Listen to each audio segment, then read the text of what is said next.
वसुदेवसुतं देवं कंसचाणूरमर्दनं देवकी परमानन्दं कृष्णं वन्दे जगद्गुरुम्।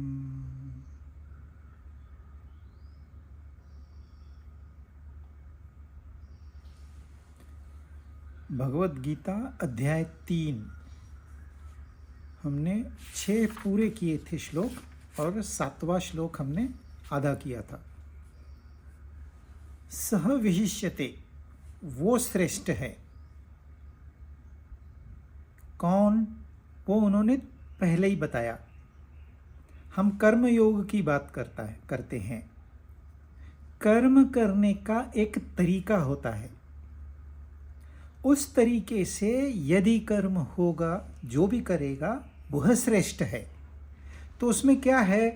पहले तो इंद्रियों पर नियंत्रण होना चाहिए। इंद्रियों पर नियंत्रण यानी कि इंद्रियों को सही दिशा में डायरेक्ट करना है। इंद्रियों का दमन नहीं करना है। आप आंख बंद करके चल नहीं सकते, आंख खोल के ही चलोगे। पर क्या देखना चाहिए वह देखना दीजिए, और जो नहीं देखना चाहिए वहां नहीं जानी चाहिए आंखें। फिर असक्तः, इंद्रियों का राजा है मन, और ये मन की एक खूबी ऐसी है, ये जहां जाता है चिपक जाता है। सुबह सुबह कहीं पे आपने एक फालतू गाना सुन लिया जो कि सुनने लायक है नहीं, पर ये जो मन है ना, ये अनजाने में उसी को दोहराते बैठेगा जब तक आप उसको बताएंगे नहीं ये बंद कर।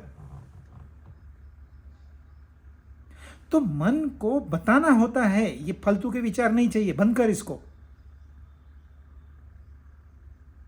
फिर उसके लिए उसको कुछ तो काम चाहिए, मन तो खाली बैठेगा नहीं, तो उसको दूसरे विचार दिए जाते हैं, सात्विक विचार दिए जाते हैं। चलो भाई, भगवत गीता से कोई एक श्लोक याद कर चल। बैठे बैठे करेगा क्या मन? तो एक श्लोक याद कर। या फिर काफ़ी गुरु होते हैं, एक नाम देते हैं, कहते हैं ये नाम जपते बैठो। नाम जपने से क्या होता है? जिसका नाम जपते हैं वो नहीं आता है कभी भी, वो आएगा भी नहीं। परंतु नाम जपते जपते जो हमारे बाकी विचार मन में आने वाले हैं वो बाहर के बाहर रह जाते हैं। तो जब दूसरे विचार ही नहीं आए मन में, तो मन की आसक्ति होगी ही नहीं। तो इसलिए कहते हैं मन को प्रभु में लगा दो। भक्तों को ऐसे बताते हैं। तो फालतू के विचार आपके मन में आएंगे ही नहीं। जब आएंगे ही नहीं तो मन वहां आसक्त होगा ही नहीं, क्योंकि मन आसक्त हो चुका है। सब जगह एट ए टाइम मन आसक्त नहीं होगा। तो एक ऐसी जगह उसको रख दो जो सर्वोच्च जगह हो, और फिर ये देखिए कि भाई वहां से फिसल कर ये नीचे तो नहीं आ रहा है, इतना ही देखना है। आ गया तो कोई बात नहीं, अनजाने में हो जाता है, अब उसको फिर से उधर लगा दो अपने काम पे। तो वो अनासक्त होके जिएगा, और अनासक्त होकर जीने में ही जीवन का मजा है। इस संसार में सब उल्टा चलता है। लोगों को लगता है आसक्त होंगे तो हम मजा करेंगे। हर चीज के लिए, पत्नी से आसक्त, बच्चों से आसक्त, पति से आसक्त, घर से आसक्त, गाड़ी से आसक्त, जहां रहते हैं वहां सोसाइटी से आसक्त, रास्ता है सामने, रास्ते से आसक्त।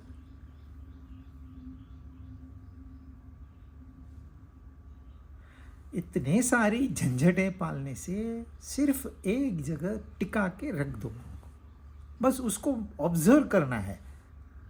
जैसे ही वो फिसल गया उसको पनिश नहीं करना, तो बोलना है चल चल वापस उधर चल, वो चला जाएगा। वो मानने वाला है, मन कभी मना नहीं करेगा। वो फिसल भी आसानी से जाता है, और उसको यदि सत्कार्य में लगाएंगे तो वहाँ लग भी आसानी से जाता है। मन को हैंडल करना बहुत डिफिकल्ट नहीं है, लेकिन लगता है बहुत डिफिकल्ट है।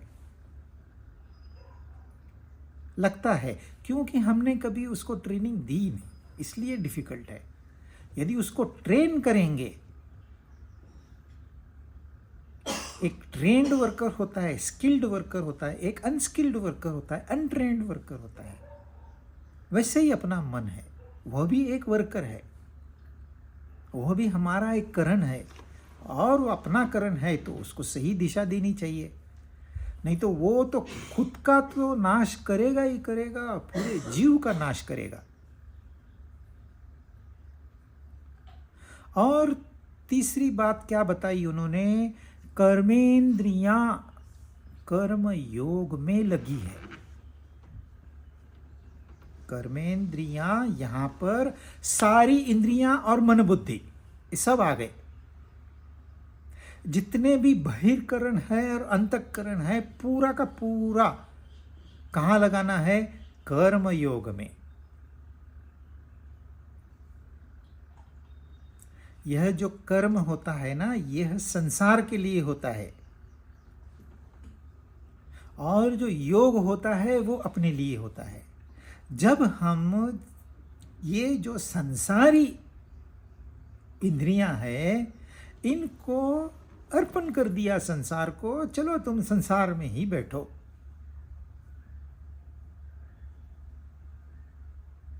और संसार के लिए कार्य करो, यानी कि स्वार्थ के लिए नहीं, या तो निस्वार्थ के लिए या तो परमार्थ के लिए। यदि ये इंद्रियां कार्यरत तो रहेगी, पर उनको परमार्थिक कार्य में लगा दिया जाए तो योग अपने आप हो जाता है। फिर योग करने की जरूरत नहीं है। कर्म के बिना आप एक क्षण भी नहीं रह सकते। अब जो स्वार्थी भाव है उसको माइनस कर दिया कर्म से। वो माइनस कैसे करेंगे, निस्वार्थी भाव लाके, परमार्थिक भाव लाके। सिर्फ भाव बदलना है, क्रिया में फर्क नहीं होगा। यदि आप ऑफिस में जाके काम कर रहे हो तो वही ऑफिस में जाके काम करना है, ऐसे नहीं दूसरे ऑफिस चले जाए। आप एक रास्ते से ड्राइव करके जाते हो, उसी रास्ते से ड्राइव करके चले जाओ। पर अब पहले आप अपने लिए जाते थे, इसलिए आपको तकलीफ होती थी, पॉल्यूशन है, ट्रैफिक है। इस साइकिल वालों को अक्ल नहीं, रिक्शा वालों को अक्ल नहीं। अब वो सारी झंझटें समाप्त हो जाएंगी, क्योंकि अभी आप अपने लिए नहीं कर रहे हो, आप तो औरों के लिए कर रहे हो। आप कर्तव्य कर्म कर रहे हो, ड्यूटी निभा रहे हो। एक ड्राइवर जब ड्राइविंग करता है तो उसको ये नहीं है, रिक्शा वाला वो कुछ नहीं बोलता, वो अपना चुपचाप चलते रहता है, क्योंकि उसको क्या है, अपना टाइम देना है। उसने जो टाइम दे दिया है, भले रास्ते पे 2 घंटे लगे या 1 घंटा लगे, उसे कोई फर्क नहीं पड़ता, वो निश्चिंत रहता है। पर जब मालिक स्वयं चलाता है तो वो तो जितनी खराब ट्रैफिक उतना खराब उसका मन। ये सब मन का रिफ्लेक्शन है, ये संस्कृति का रिफ्लेक्शन है, ये कल्चर का रिफ्लेक्शन है। आपका यदि रास्ते में केओटिक सिचुएशन है तो आपका समाज ही केओटिक है, आपके संस्कार ही केओटिक है, आपका मन ही केओटिक है। मन को सुधारो, सारा जग सुधर जाएगा। तो कर्म योग में हमने अपनी स्वार्थी भावनाओं को भूल जाना है, उनको पनिश नहीं करना, उनको भूल जाना है। इतना भी किया तो भी आपका कर्म योग हो जाएगा। और इसमें बुद्धि की प्रधानता होती है, क्योंकि इसी को उन्होंने बुद्धि योग कहा है। तो इंद्रियों के लेवल पर नियंत्रण, मन के लेवल पर नियंत्रण, और बुद्धि के लेवल पर नियंत्रण, ऐसे जो करेगा सह विशिष्यते, वह श्रेष्ठ है।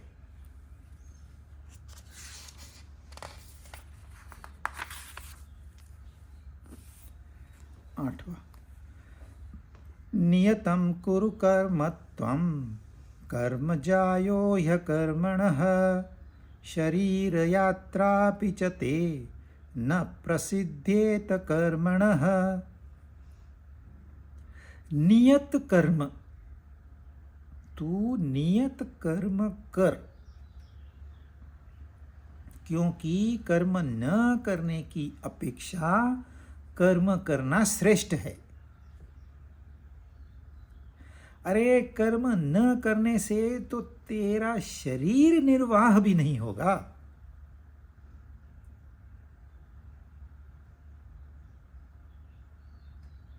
देखिए, लोग कहते हैं कर्म न करना लग्जरी है।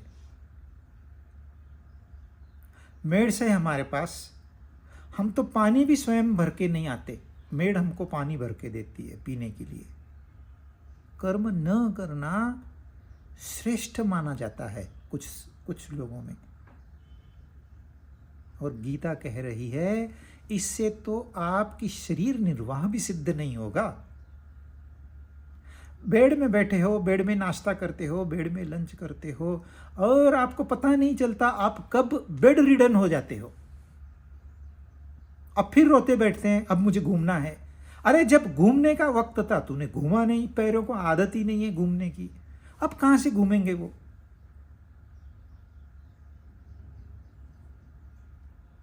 तो कम से कम शरीर निर्वाह के लिए तो उठिए, चलिए, कुछ तो व्यायाम दीजिए शरीर को। यह शरीर एक मशीन है, उसको मेंटेन करना होता है। प्रिवेंटिव मेंटेनेंस नहीं करोगे तो एक दिन क्यूरेटिव मेंटेनेंस करना होगा, वो ब्रेकडाउन हो जाएगी। अब ब्रेकडाउन हो जाएगी तब आप ब्रेकडाउन होके बैठ जाओगे, अब क्या करें, मैं तो लुट गया, बर्बाद हो गया। तो वो नौबत ही क्यों आनी चाहिए। Keep it in constant repair. 10-10 घंटा सोते हैं, या तो सोते ही नहीं है, 5 घंटे में उठ के खड़े हो जाते हैं। यह दोनों ही शरीर के लिए हार्मफुल नहीं, डेंजरस है। कम सोने से आपका शरीर रिपेयर ही नहीं कर पाता। एक एक पार्ट को जाके ध्यान देके उसको रिपेयर करना पड़ता है रोज के रोज। और ये काम प्राण करते रहते हैं जब हम सोए हुए रहते हैं। हम सोते हैं, प्राण नहीं सोते।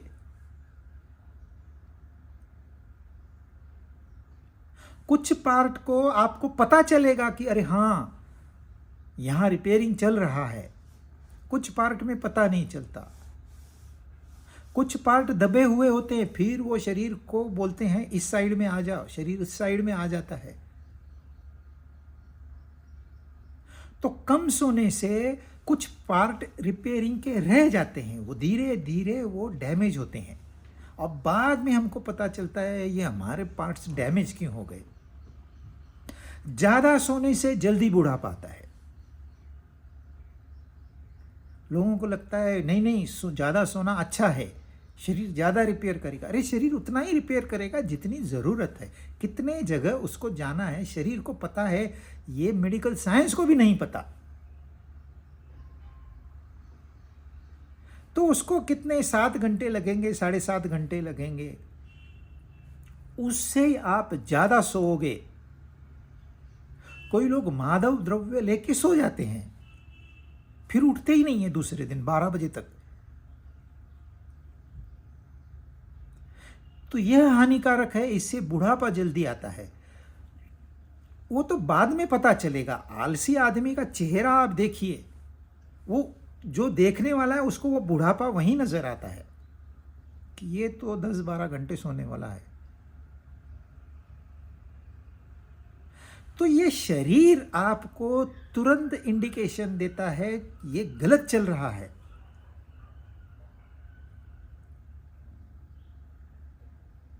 सही कर्म सही समय पे सही मात्रा में, इसको थोड़ा कैलकुलेशन चाहिए, उसके लिए बुद्धि उन्नत होनी चाहिए। नियत कर्म करने को कहा है भगवान ने। नियत कर्म क्या होता है? एक तो हम समझ सकते हैं कि भाई ये मेरी जिम्मेदारी है, ये जिम्मेदारी मैंने ली है, तो ये जिम्मेदारी मैंने पूरी करनी है। घर में मैं पिता हूँ तो पिता की ड्यूटी है, माँ हूँ तो माँ की ड्यूटी है, पुत्र हूँ तो पुत्र की ड्यूटी है। हर एक को अपने अपने पोजीशन अनुसार कुछ जिम्मेदारियाँ हैं। यदि ऑफिस में मैं मैनेजर हूँ तो मेरी ऑफिस में ये जिम्मेदारियाँ हैं। आजकल तो रोल और रिस्पॉन्सिबिलिटी लिख के देते हैं तो आसान हो गया।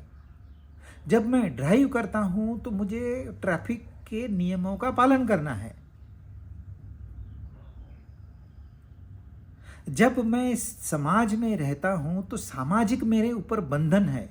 जैसे पुरुषों ने बाल कटाना चाहिए, ये कोई कानून नहीं है, पर ये रिवाज है, ये समाज ने बनाया हुआ रिवाज है। रंगी बिरंगी कपड़े पुरुषों के लिए नहीं होते, ये रिवाज है, ये कोई नियम नहीं है। आप भी स्त्रियों जैसे कपड़े पहन सकते हो, पुरुष भी पहन सकते हैं, पर वो रिवाज के खिलाफ होगा तो अपनी जिम्मेदारी हो जाती है, किसी ने बताया नहीं।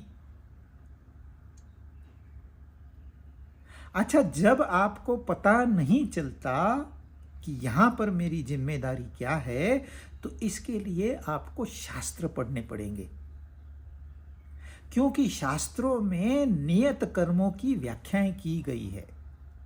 यदि आप ब्राह्मण टाइप के हो तो आपने कौन से कर्म करने चाहिए, आप क्षत्रिय टाइप के हो तो आपने कौन से कर्म करने चाहिए, आप वैश्य टाइप के हो तो कौन से कर्म करने चाहिए, शूद्र टाइप के हो तो कौन से कर्म करने चाहिए। स्त्री के लिए कर्म है, पुरुष के लिए कर्म है, बच्चों के लिए कर्म है, बूढ़ों के लिए कर्म है।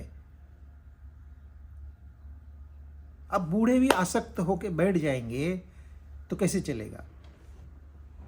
तो जीवन का अनुभव तो मिला ही नहीं, बुढ़ापा आ गया, लेकिन जो सीखना था वो सीखे ही नहीं। तो शास्त्र आपको मदद करेंगे।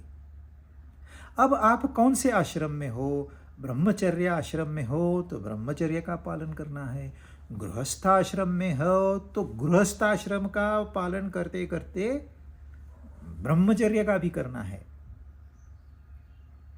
यदि आप और आगे चले गए तो आगे के आश्रम है, उन आश्रमों के अनुसार शास्त्रों ने व्याख्या की है। इसके लिए हमें शास्त्र पढ़ने होंगे, समझने होंगे। नहीं डायरेक्टली समझता है तो किसी को पूछना होगा, किसी गुरु के पास जाना होगा। गुरु का बहुत महत्वपूर्ण रोल है समाज में, लेकिन हमने गुरुओं को ही निकाल दिया। अब प्रोफेशनल गुरु आ गए, अब क्या करेंगे? जब समाज गुरु का महत्व समझ ही नहीं पा रहा तो गुरु आके करेंगे क्या? There is no demand, so there is no supply. Demand सब डुप्लीकेट चीजों का है इस दुनिया में। आपको फल डुप्लीकेट चाहिए, आपको सब्जियां डुप्लीकेट चाहिए, फर्टिलाइज्ड, इंजेक्टेड, कलरफुल। तो जैसे आपका डिमांड होगा वैसे आपको सप्लाई होगा। आप कहते हो हमको दूध सस्ता चाहिए, भले नकली हो, तो आपको नकली दूध सस्ते में मिल जाएगा। जैसे डिमांड होगा वैसे सप्लाई होगा। तो गुरु का डिमांड ही नहीं है समाज में, तो गुरु आएंगे कहां से? गुरु है वो अपने आप में मस्त है, वो खाली बैठे हैं, कोई बुलाए हमको, पर हमें उनका महत्व ही नहीं है। न शास्त्रों का डिमांड है। कितने घरों में भगवत गीता पढ़ी जाती है, शास्त्रों का डिमांड नहीं है, इसलिए शास्त्र उपलब्ध नहीं है। डिमांड काय का है? टीवी सीरियल का है, फेसबुक का है, व्हाट्सएप का है। वो आपको पहुंच रहे हैं टाइम टू टाइम, वो अनजाने में आपको काम पे भी लगा रहे हैं। प्रॉफिट तो वो कमाते हैं। आप देखिए इनका यूट्यूब वाले और फेसबुक वाले कितने बिलियंस ऑफ डॉलर्स कमा रहे हैं। कहाँ से आ रही है ये कमाई? ये आप काम करते हो तो उनकी कमाई होती है। पर मनुष्य अभी बुद्धि का इस्तेमाल करना छोड़ रहा है, धीरे धीरे ऑलमोस्ट छोड़ चुका है। उसको आर्टिफिशियल चाहिए सब कुछ। इंटेलिजेंस भी आर्टिफिशियल चाहिए। अरे नाक बह रहा है, क्या करूं, टेलीफोन पे डाल। पेट दुख रहा है, क्या करूं, टेलीफोन पे डाल। अपना अनुभव तो है ही नहीं, अपना ज्ञान तो है ही नहीं।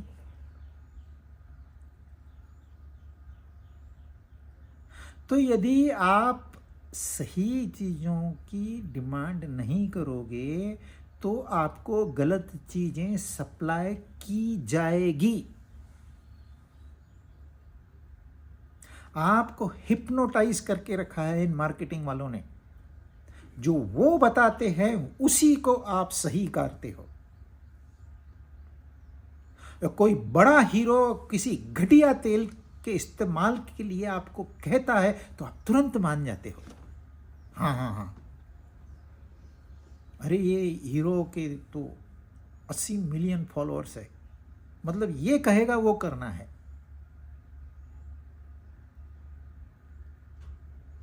कोई संत महात्मा आपको कहेगी ये तेल घटिया है, मत इस्तेमाल करो, नहीं इस्तेमाल करेंगे। इंडिया में एक टाइम था, दूसरे देशों ने यहां आके पैसे खिला के ये बात फैलाई कि कोकोनट ऑयल खाने के इस्तेमाल के लिए अच्छा नहीं है, इससे हृदय विकार होता है। मार्केटिंग किया उन्होंने, बातें फैलाई और हमारे पब्लिक ने मान लिया।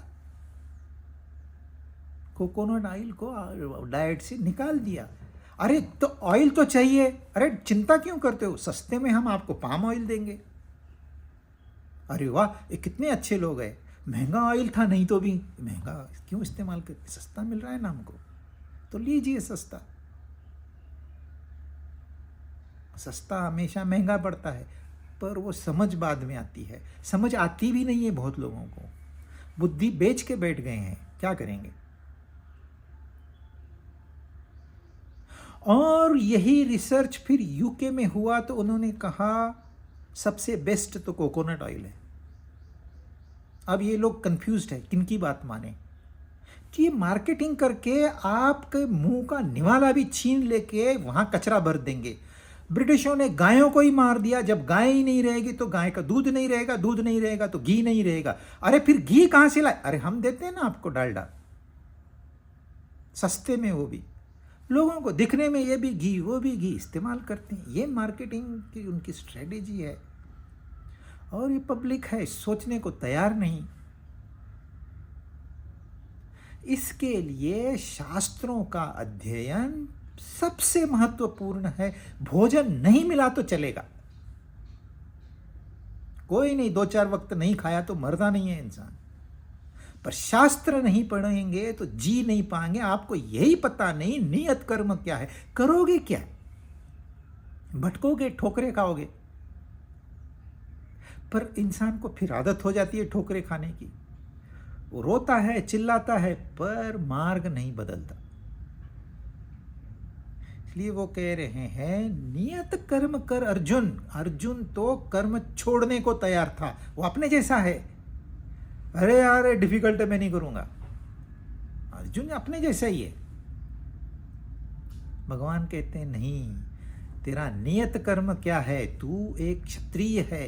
क्षत्रिय नहीं, तू एक योद्धा है, और ऐसा वैसा योद्धा नहीं है, तू महायोद्धा है।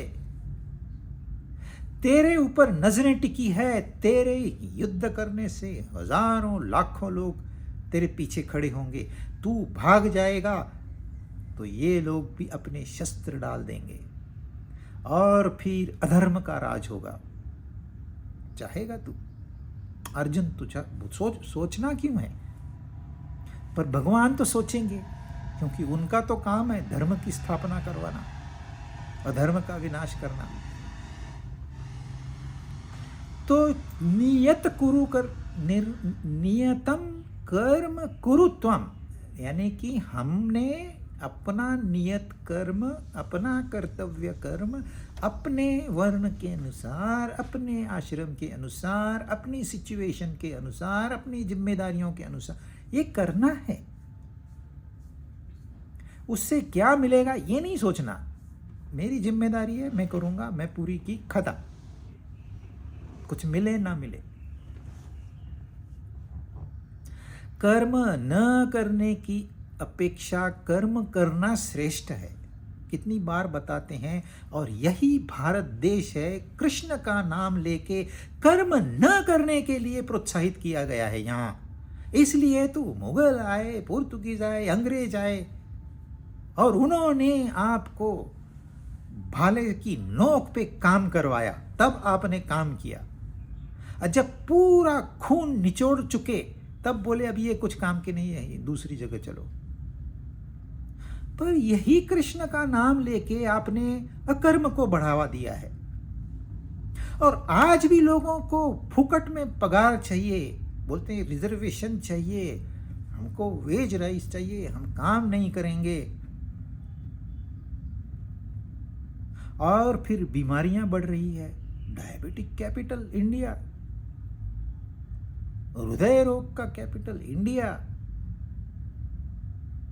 अरे कर्म नहीं करते हो, कामना तो अंदर बैठी है ना, उसको तो तुमने निकाला नहीं।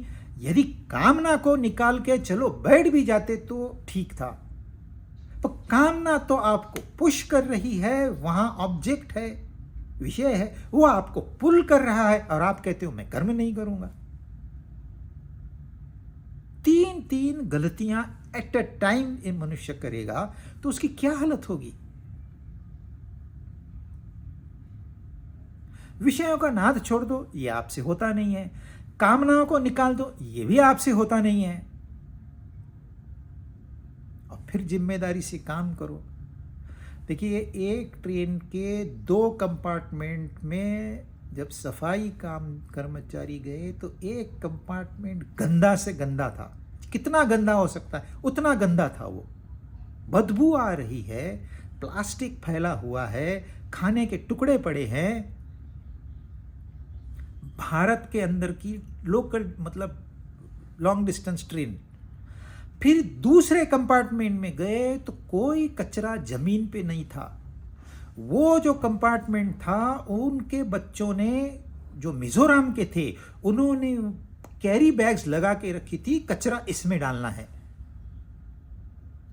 कचरा फ्लोर पे डालना नहीं। फ्लोर एकदम चकाचक। उनको क्या करना है, कर्मचारियों को थैली उठानी है, बस कचरे में लेके डाल देंगे। तो वो सोचते हैं अरे हमारा काम तो इन्होंने कर दिया। एक स्टेट के लोग हैं कचरा करने में उस्ताद, दूसरे स्टेट के लोग हैं स्पिक एंड स्पैन। उनकी जर्नी कैसी रही, इनकी जर्नी कैसी रही, यही रिफ्लेक्शन है हमारे जीवन का। हम कचरे में जी रहे हैं। अच्छा, सफाई रखने के लिए बहुत मेहनत करनी पड़ती है? बिल्कुल भी नहीं। यही 2 कंपार्टमेंट है एक ही ट्रेन के अंदर। क्या उन्होंने बहुत मेहनत की? नहीं। अरे वो तो गा रहे थे, बजा रहे थे, एंजॉय कर रहे थे पूरी जर्नी।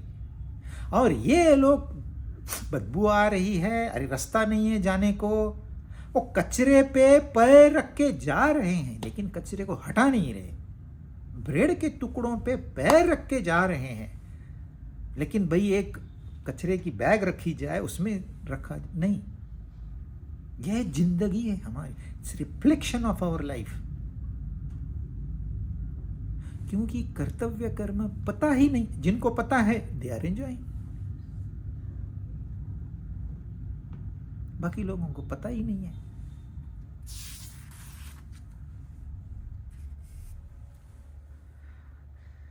यज्ञार्थात् कर्मणो यनत्र लोकोऽयं कर्म बन्धनः तदर्थं कर्म कौन्तेय मुक्तसंगः समाचरः। यज्ञार्थात्, यज्ञ के लिए, यज्ञ के तत्व के अनुसार किए जाने वाले कर्मों से अन्यत्र, अन्य कर्म,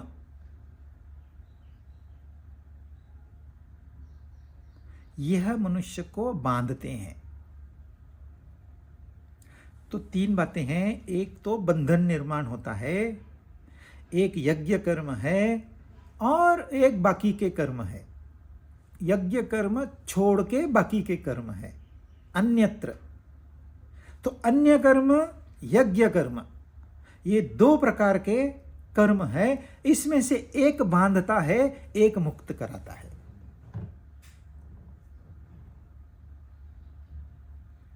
इसलिए हे कुंती नंदन, आसक्ति रहित होकर उस यज्ञ के लिए ही तू कर्तव्य कर्म कर। बार बार भगवत गीता कह रही है कर्तव्य कर्म कर।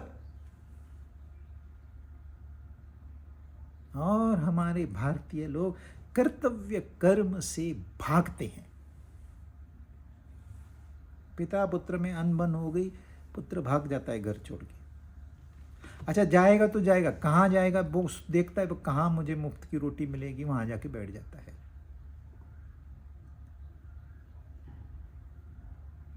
अब क्या होगा जीवन में उसके?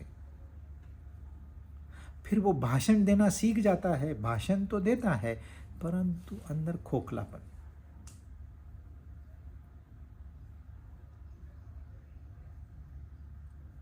इसलिए ये कहते हैं यज्ञ के लिए कर्म कर। अब यज्ञ क्या है? अभी भगवान ने कहा है यज्ञ के लिए कर्म कर, तो लोग यज्ञ कराते हैं। अब यज्ञ क्या होता है? यज्ञ एक फायर वर्शिप होता है, एक कुंड होता है, उसमें कुछ फ्यूल डालते हैं, जैसे सूखी लकड़ियां हो गई, फिर कुछ धान होता है और घी होता है।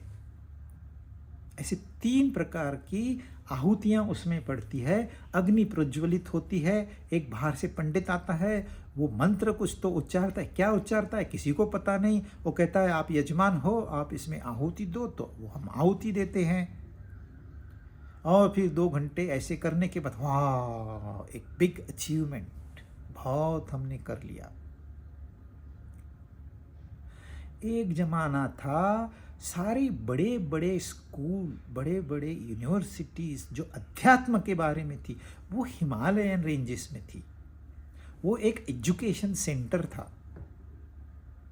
तो जो डिस्कोर्सेस होते, अच्छा वहाँ कोई ऐसे कंस्ट्रक्शन तो उस समय था नहीं, गुफाएं भी बड़ी बड़ी नहीं थी कि बच्चे आ जाए, 100 बच्चे हैं गुफा में बैठे हैं, तो उनको बाहर बैठना पड़ता था। तो गुरु लेक्चर देते हैं, अपना प्रवचन देते हैं, गीता समझाते हैं, और बच्चे बैठे हैं, ठंड है, ठंड में कोई ध्यान देगा गुरु को। तो क्या करते थे, एक कुंड बनाते थे जिसको हम फायर कैंप भी कहते हैं, आजकल फैशन हो गई है, फायर कैंप करते हैं। वो फायर कैंप ही था, फायर कैंप लगाया जाता था। सब बच्चे पहले ही सुबह ही लकड़ियां जमा करके रखते थे, आहुति देते थे। बच्चों की जिम्मेदारी होती थी, वो आज तू देखना, कल तू ये देखेगा, परसों वो देखेगा। वो आहुति देते थे, अग्नि प्रज्वलित होता था, हीट होती थी, वार्मथ था, तो बच्चे ध्यान दे पाते थे। तो गुरु ने यही शिक्षा दी। देखो जैसे यह यज्ञ चल रहा है, यज्ञ कौन सा चल रहा है? गुरु भगवत गीता समझा रहे हैं, यह यज्ञ चल रहा है, और शिष्य उसको धारण कर रहे हैं, यह यज्ञ चल रहा है। तो उदाहरण के लिए उन्होंने दिया, जैसे इसमें हम आहुति डालते हैं तो अग्नि प्रज्वलित होती है, वैसे ही आप जब इस ज्ञान को अंदर लोगे, आहुति पड़ेगी आपके अंदर, तो वह अग्नि, ज्ञान की अग्नि प्रज्वलित होगी। अब कर्मकांडियों ने इसको सिर्फ कर्मकांड बना दिया है, क्योंकि ज्यादातर लोग अपना प्रोफेशनल इंटरेस्ट ढूंढते हैं, तो इसको कर्मकांड मात्र बना के न, किसी को कुछ समझ नहीं आता है, पर यज्ञ हो जाता है। अभी तो वो भी फैशन चली गई। साइंटिफिक युग है, लोगों को साइंस चाहिए तो वो यज्ञ करेंगे। आपके पास साइंस ही नहीं है तो वो यज्ञ क्यों करेंगे? तो 3 प्रकार की आहुतियां दी जाती है। एक होती है तामसिक, जो सूखी लकड़ियां हैं। दूसरी होती है राजसिक, धान यानी कि धन। और तीसरी होती है शुद्ध घी, जो कि सबसे सात्विक फूड होता है। तो सात्विक कर्म स्वाहा, राजसिक कर्म स्वाहा, तामसिक कर्म स्वाहा, ऐसे हम कर्म करते हैं और उसको अर्पण करते हैं। हमें कुछ नहीं चाहिए, परंतु अग्नि प्रज्वलित होती है, वो अपने आप होती है, वह हमारे ऊपर एक आशीर्वाद है। हम ऑफिस में गए, हमने अपना कर्म स्वाहा किया, दूसरे ने अपना कर्म स्वाहा किया, तीसरे ने अपना कर्म स्वाहा, सब लोगों ने मिलके अपना कर्म कोई तामसिक था, कोई राजसिक था, कोई सात्विक था, सब स्वाहा हो गया तो अग्नि प्रज्वलित हो गया, ऑर्गेनाइजेशन बढ़ गई। ये और सुविधाएं लोगों को प्राप्त करके देंगे, और सस्ती वस्तुएं लोगों तक पहुंचाएंगे, और प्रॉफिट कमाएंगे, और ज़्यादा टैक्सेस भरेंगे, और ज़्यादा एम्प्लॉयज़ को पेमेंट दे पाएंगे। तो इस प्रकार से व्यवहार में यज्ञ चल ही रहा है, हमें अवेयरनेस नहीं है। तो यज्ञार्थात कर्म करना है, मतलब क्या करना है कि अपना कर्म जो है, जो पहले उन्होंने नियत कर्म बताया, उसको स्वाहा करना है, छोड़ देना है, उससे कोई अपेक्षा नहीं रखनी। आपका कॉन्ट्रैक्ट है, आपको पगार मिलेगी। अब घड़ी घड़ी नहीं पूछना है कि मुझे पगार मिलेगी कि नहीं आज की, आज मैं आया हूं, अरे लेकिन मास्टर साइन करना भूल गया, हाँ तो ये ले चिट्ठी मास्टर में लगा दे वहां।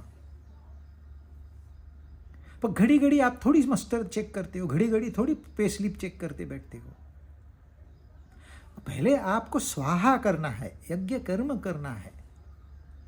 अब संस्थाएं स्वार्थी है, वो बात अलग है।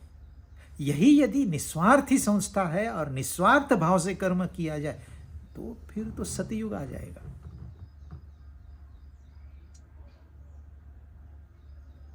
अब हमें सतयुग की झलक भी नहीं मिलती, क्योंकि कोई ईमानदार संस्था रही ही नहीं है। जो सेवा करते हैं ना, वो भी स्वार्थी भाव से सेवा करते हैं। हम बोलते हैं हम वृद्धाश्रम चला रहे हैं, अरे 3-3 जगह से तो उनको इनकम आती है। वो वृद्धों से भी पैसे लेते हैं, प्लस डोनेशंस लेते हैं, प्लस सरकार से ग्रांट मांगते हैं।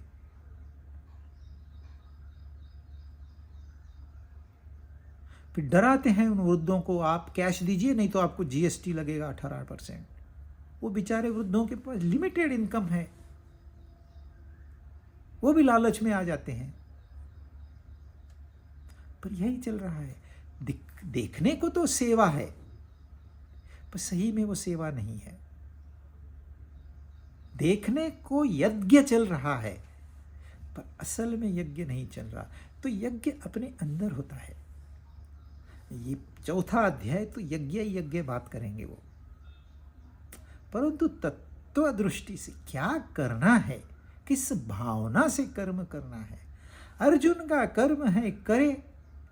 सामने दुर्योधन है कि दुशासन है कि भीष्म पितामह है, गुरु द्रोण, ये तो सेकेंडरी है ना। पक्ष तो अधर्म है। अधर्म के साइड में जो भी खड़ा है उसको बाण लगने ही लगने हैं। इसमें कौन सा बड़ा आश्चर्य करने की बात है। तू तेरा कर्तव्य कर्म कर, ये यज्ञ है, आहुति दे अपने बाणों की, और क्या करना है तुझे। तू धर्म के पक्ष में खड़ा है, नहीं तो जाके अधर्म के पक्ष में खड़ा है। वो अर्जुन नहीं कर पाएगा। कोई भी सूझने मनुष्य अधर्म के साइड में नहीं खड़ा रहेगा। अधर्म के पक्ष में कम लोग होते हैं, लेकिन वो पावरफुल होते हैं। वो अपने बुद्धि का इस्तेमाल डिस्ट्रक्टिव कार्य के लिए करते हैं। स्मगलिंग करेंगे, कितना बड़ा नेटवर्क होता है इनका, कितना पावरफुल नेटवर्क होता है। अरे कंट्री की आर्मी थक जाती है, पुलिस थक जाती है, और सरकार करप्ट हो जाती है।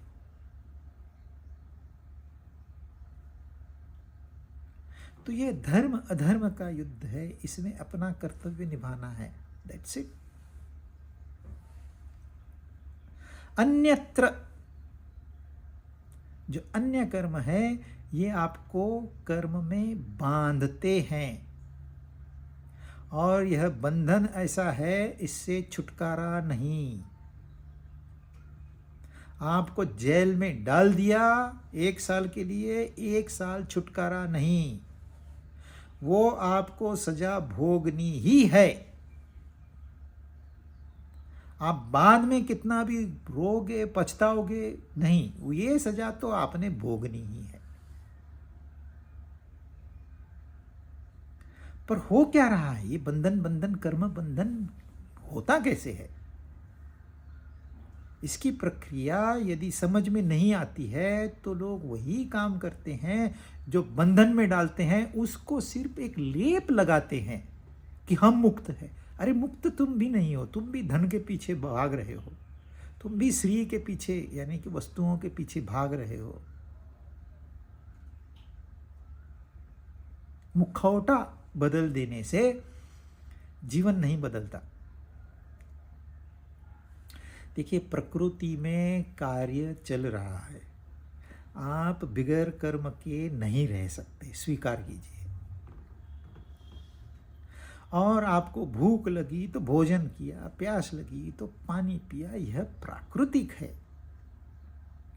प्रकृति ने आपको सीजनानुसार, सीजन के अनुसार फ्रूट्स दिए, सब्जियां दी, वो आपने लाई, बाजार से ली, तोड़ के लाई, घर में लगाई, कुछ भी की। ये प्रकृति है, इसमें कुछ भी गलत नहीं है। आपको वस्त्र पहनने हैं, प्रोटेक्ट करना है, आपको एक छत चाहिए, प्रोटेक्ट करना है, यह प्रकृति है, इसमें कुछ भी गैर नहीं है। तो प्रकृति का कार्य चल रहा है, जैसे सूरज रोशनी दे रहा है, पेड़ छाया दे रहे हैं, वैसे मनुष्य अपना कर्म कर रहा है, प्रकृति चल रही है, कहीं कोई कॉम्प्लिकेशन नहीं है। अब सवाल पैदा होता है जब हम इस क्रिया में एक कर्ता बना के अंदर छोड़ देते हैं, मैंने किया, मैं करूंगा, ये मैंने किया हुआ है। एक कर्तापन इमेजिनरी, वो भी हम उस क्रिया में ऐड कर देते हैं। मैं भोजन नहीं बनाऊंगी तो तुम खाओगे कहां से? मैं नहीं ले आओगा तो तुम खाओगे कहां से? जो नैसर्गिक रीत्या चल रहा था, प्रकृति के नियमों के अनुसार चल रहा था, उसमें हमने अपना अहंकार, अपना कर्तृत्व भावना ऐड कर दी, कर्तापन ऐड कर दिया। जब उस क्रिया में कर्तापन ऐड किया तो कर्म निर्माण हो गया।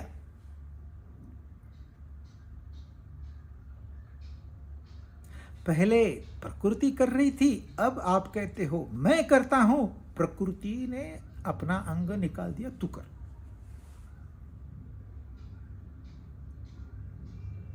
अब जब कर्म हो गया, कर्म क्या हो गया? क्रिया प्लस कर्तापन, क्रिया प्लस कर्ता, कर्म हो गया। अब यह कर्म का संग्रह होगा।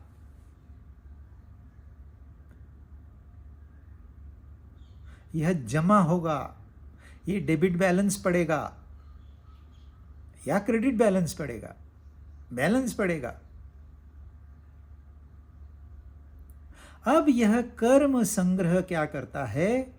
प्रारब्ध को लेके आता है। हमको पता ही नहीं चलता ऐसे क्यों हुआ, क्यों इतनी बाढ़ आ गई, हमको नहीं पता। क्यों सुनामी आ गई, हमको नहीं पता। क्योंकि हमने अपने कर्मों को, कर्म अपने होते हैं, ध्यान में रखना, क्रिया प्रकृति की होती है। भूख तो प्राकृतिक थी, खाना करना भी प्राकृतिक था, लेकिन आपने दोनों जगह मैं मुझे भूख लगी है, मेरे पास पैसा है, मैं खाऊंगा, घुसाड़ दिया मैं। तो जब कर्म संग्रह, क्योंकि कर्म संग्रह होता है, अरे उसको भी तो एग्जॉस्ट करना है कि नहीं, तो वो फल के स्वरूप में आके खड़ा होता है। अपने ही कर्म फल के रूप में सामने आके खड़े होते हैं, उसको हम प्रारब्ध कहते हैं। तो जब तक ये प्रारब्ध कर्म खत्म नहीं होते तो आपको कर्मों से छुटकारा नहीं मिलेगा। यहां तक मतलब कर्म करने के बाद प्रारब्ध को भोगना, इसके बीच में आप बंधे हुए थे। किससे? अपने ही कर्मों से।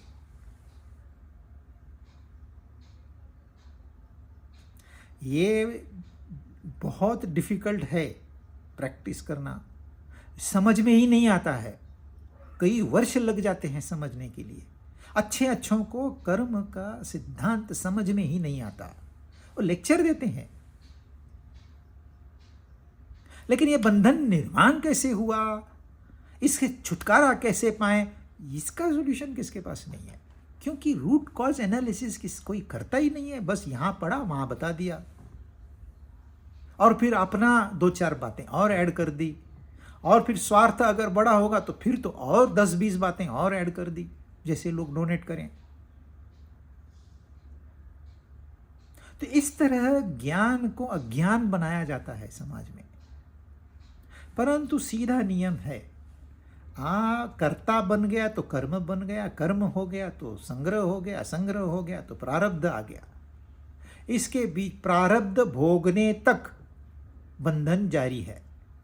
प्रारब्ध तो भोगा तो वो कर्मों से तो छुटकारा मिला, और बीच में और तो कर्म किए उसी प्रकार के, तो इंसान बंधनों से मुक्त होता ही नहीं है। जब तक वो मैं करता रहेगा तब तक उसको छुटकारा नहीं है। इसलिए कर्ता को ही निकाल दो, सब उसके ऊपर छोड़ दो। भक्तों को कहते हैं तुम कुछ करते नहीं, वो ही करता है।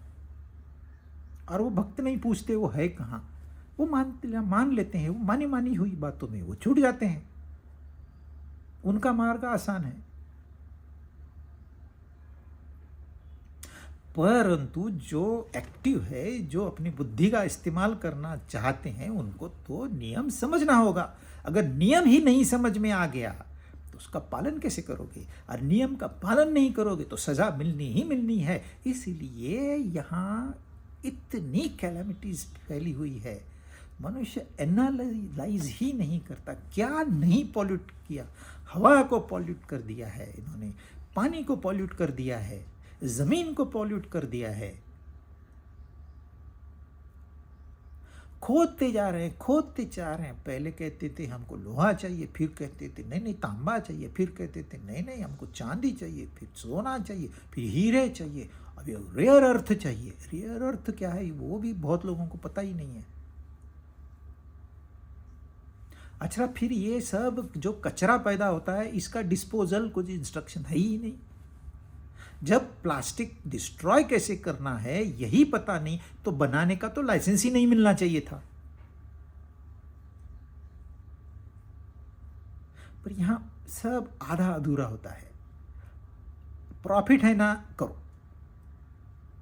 लाइसेंस नहीं मिलता है, पैसे खिलाओ, सीधा है। और ये रीति बन गई है, ये नए समाज की रीति बन गई है। गलत कार्य करो, आगे बढ़ो। आगे बढ़ते ही नहीं हो आप झूला जोर से झूलते हो, बस बड़ा सक्सेस और बड़ा फेल्यूर, इतना ही आपको पता है। अरे आखिरी में आप जब झूले से उतरोगे तो पाओगे आप वहीं खड़े हो, रत्ती भर भी आगे नहीं बढ़े। वो बैलेंस बैंक के लिए है, जो था जिसका उसके पास है। ये जिंदगी भर मेरा आपने कहने को कह दिया, अब जा रहे हो, जाओ, लेके जाओ थोड़ा सा।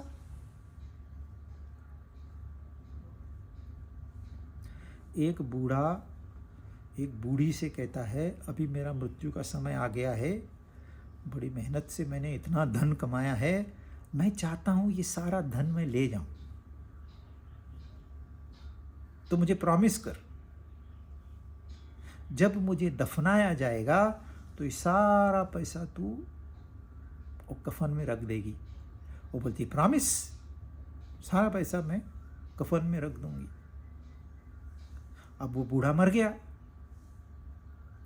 अब ये बात तो सबको पता थी, तो उसके रिश्तेदार दौड़े दौड़े आए, अरे तू ऐसे मत करना, पैसे कफन में मत रखना। अरे मैंने रख दिए। रख दिए? ये पागल है क्या? निकाल वापस। वहां कफन में किस काम के उसके? तो बूढ़ी कहती मैंने क्या किया, जितने भी उसके पैसे थे ना सारे के सारे बैंक में डाल दिए और पॉइंट टू पॉइंट पूरा टोटल किया और उतने अमाउंट का चेक उसके कैशकेट में डाल दिया। अब चेक वहां वो इनकैश करेगा। लेके गया, कितनी इच्छा थी लेके जाऊं कुछ,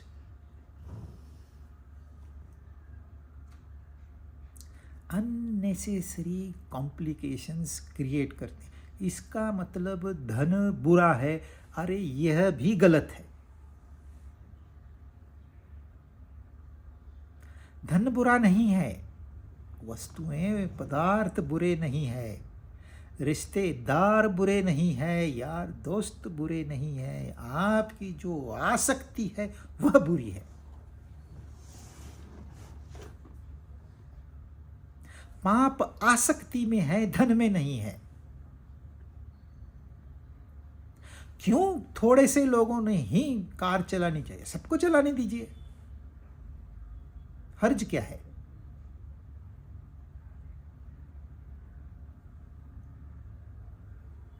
कोई एक क्लास के लिए कोई फैसिलिटी लिमिटेड क्यों होनी चाहिए? सबके लिए होनी चाहिए। समस्या ये होती है हम उससे आसक्त हो जाते हैं और फिर वही धन उल्टा काम करता है। एक्चुअली धन कुछ नहीं करता, वो तो स्थूल है, वो तो निर्जीव है। वो क्या करेगा? अरे खड्डा खोदा, सोने का पत्थर मिला, आप कहते हो मेरे पास 2 किलो सोना है।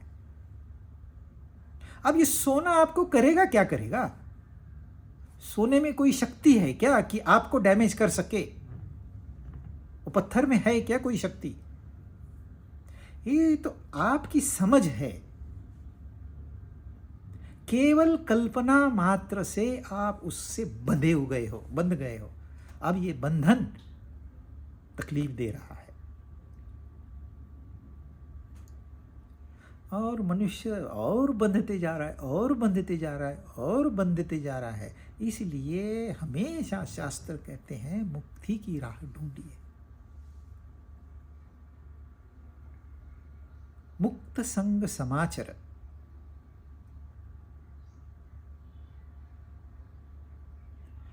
हे कौन्तेय, आसक्ति रहित होकर उस यज्ञ के लिए ही कर्तव्य कर्म कर। यह भगवान की दिशा निर्देश है, केवल अर्जुन के लिए नहीं, हम सब के लिए। यह आसक्ति कल्प्रिट है, उसको हैंडल करना है, टैक्टफुली हैंडल करना है। बाकी कुछ भी आपको बंधन में नहीं डाल सकता। धन, पत्नी, बच्चे, ऑफिस, फैक्ट्री, ये इनमें शक्ति ही नहीं है कि आपको बांध के रखें। आप स्वयं इनसे बंध जाते हो।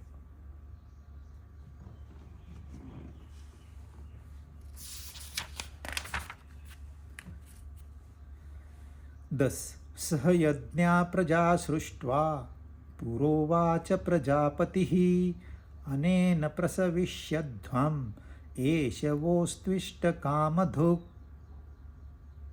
प्रजापति, ये हम समझेंगे क्या होता है। प्रजापति ब्रह्मा जी ने सृष्टि के आदि काल में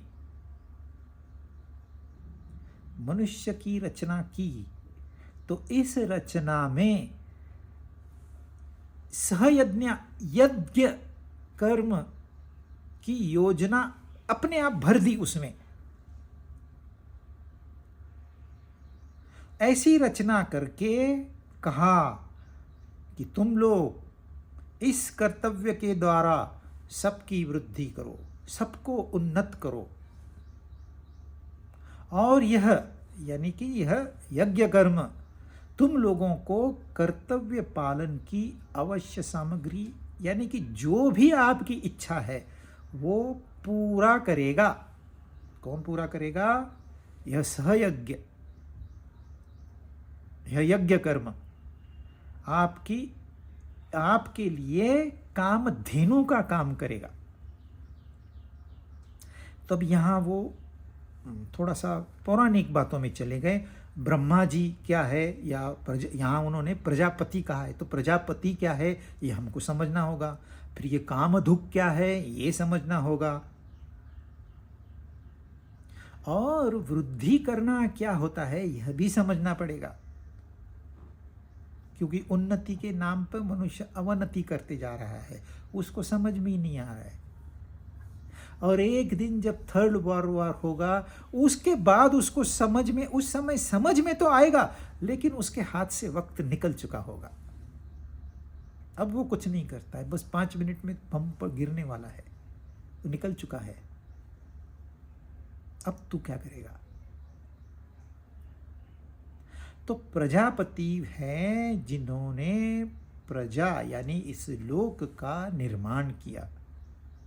अब कहानियाँ आपको बहुत सारी मिल जाएगी, कहानियों को यहाँ हम नहीं बताएंगे। एक कहानी है, विष्णु भगवान क्षीर सागर में आराम फरमा रहे थे, उनकी नाभि से एक कमल निकला और कमल पे ब्रह्मा जी थे। बहुत सारी बातें हुई, फिर ब्रह्मा जी को लगा इस सृष्टि का विस्तार करना चाहिए। अकेले अकेले तो बोर हो जाएगा मनुष्य, पुरुष है तो स्त्री चाहिए, स्त्री है तो घर चाहिए, बच्चे चाहिए, बच्चे चाहिए तो घर चाहिए, घर चाहिए तो दूसरे भी आस पड़ोसी चाहिए। संसार बढ़ते जाता है, वो ऐसे बढ़ते जाता है, कभी इतना बड़ा हो गया समझ में ही नहीं आता।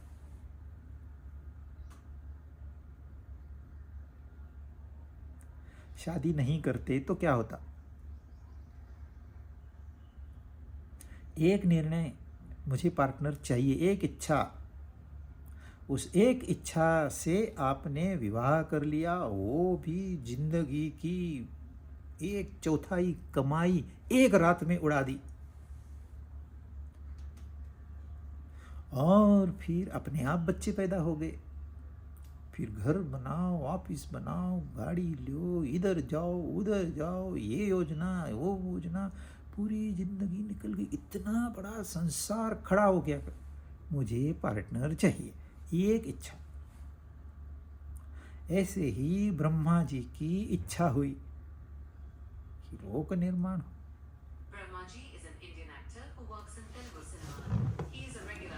और ब्रह्मा जी ने सिर्फ स्वयं नहीं, उन्होंने और भी प्रजापति बनाए, औरों को भी जिम्मेदारी दी कि प्रजा बढ़ाओ। अच्छा, प्रजा बढ़ाना सिर्फ मनुष्य प्रजा बढ़ा के नहीं चलेगा, अरे पहले तो उनको भोजन की व्यवस्था होनी चाहिए, खाना चाहिए। जहां भोजन होगा वहां प्रजा बढ़ेगी, जहां भोजन ही नहीं है वहां प्रजा होगी कैसे? प्राणी चाहिए, पक्षी चाहिए, जीव जंतु चाहिए, क्या नहीं चाहिए? ये सृष्टि आपको लगता है मैं हूं बस, बिल्कुल नहीं। ये सारा नेटवर्क है, नेटवर्क। इस नेटवर्क में आप इतना सा हिस्सा हो। तो यह सृष्टि निर्माण की ब्रह्मा जी ने ऐसे कहा जाता है। अब हम अपनी सृष्टि कैसे निर्माण करते हैं, हम ब्रह्मा जी कैसे बनते हैं, इस पे भी चर्चा होनी चाहिए, लेकिन वो अगली बार।